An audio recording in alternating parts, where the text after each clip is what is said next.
Assalamualaikum warahmatullahi wabarakatuh. Perkenalkan, nama saya Sastika dari Pendidikan Biologi ICT. Di sini saya ingin memaparkan atau menjelaskan materi pendidikan Pancasila pada bab 7 yang berjudul tentang Pancasila sebagai dasar ilmu pengetahuan. Mungkin mendengar judul ini dalam benak teman-teman pasti terpikir, apa sih itu ilmu? Apakah ilmu dan pengetahuan itu berbeda? Atau mungkin apa sih keterkaitan Pancasila dengan ilmu itu sendiri?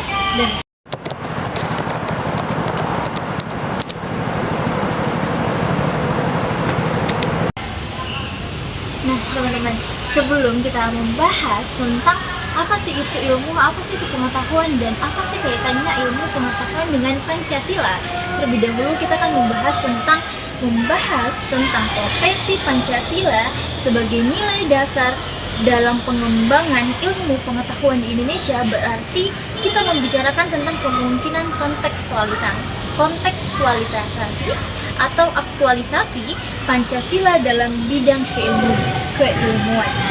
Pancasila sebagai dasar negara dan ideologi nasional masing-masing memang memiliki implikasi etis diri serta maupun politis untuk diaktualisasikan atau diimplementasikan dalam kehidupan bernegara. Nah, teman-teman, Pancasila sebagai ilmu pengetahuan, pertama kali mungkin kita harus mengetahui dulu apa sih itu ilmu dan apa sih itu pengetahuan. Mungkin dalam benak teman-teman sendiri mengatakan ilmu dan pengetahuan itu sama, namun halnya mereka itu berbeda. Mengapa demikian? Pengetahuan, knowledge itu berbeda dengan ilmiah atau sains, ilmu atau sains. Nah, mengapa demikian? Setiap ilmu adalah pengetahuan, tapi tidak setiap pengetahuan itu adalah ilmu. Kita sudah lihat mungkin perbedaannya, karena pertama saya ingin menjelaskan dulu pengertian dari pengetahuan itu sendiri. Pengetahuan adalah hasil pekerjaan manusia menjadi tahu. Dalam artian apa yang awalnya kita tidak ketahui menjadi tahu. Mungkin dari penjelasan dosen yang awalnya kita tidak ketahui, lama-lama kita menjadi tahu. Sedangkan ilmu adalah perkumpulan teori-teori dari pengetahuan yang disusun secara sistematis atau disusun secara rampung, dan itu yang membentuk menjadi ilmu. Ilmu bukan sekedar pengetahuan, melainkan rangkuman sekumpulan pengetahuan berdasarkan teori-teori yang telah disepakati, didapatkan secara sistematis, diuji dengan seperangkat metode yang diakui dalam bidang ilmu tertentu. Ada pula 3 pengertian ilmu. Yang pertama itu pengertian ilmu merupakan pengetahuan yang sistematis. Yang kedua, ilmu sebagai pengetahuan atau ilmu sebagai penelitian ilmiah. Dan yang ketiga, ilmu sebagai aktivitas ilmiah.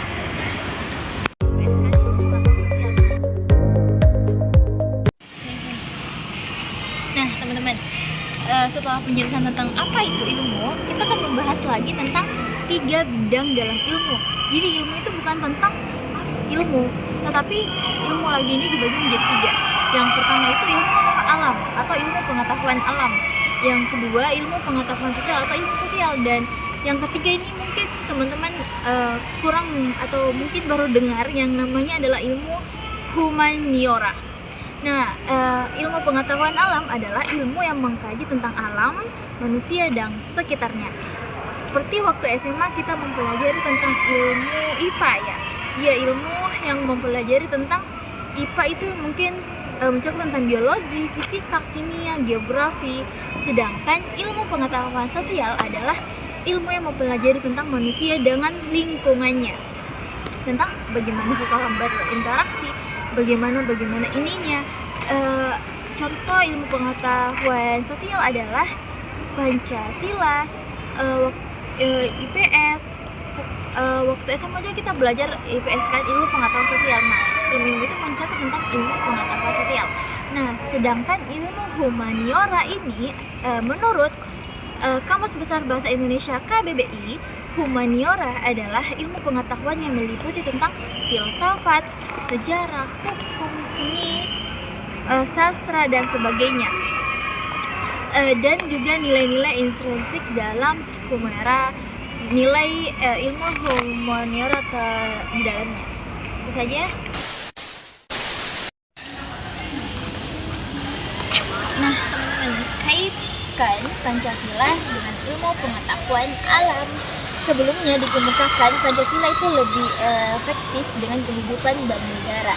Implikasi politis Pancasila, dasar filsafat negara adalah Pancasila sebagai ideologi nasional. Kedudukan isu dan implikasi Pancasila dalam kehidupan bernegara itu tidak hanya telah banyak dikemukakan baik melalui jalur akademik maupun politik bernegara.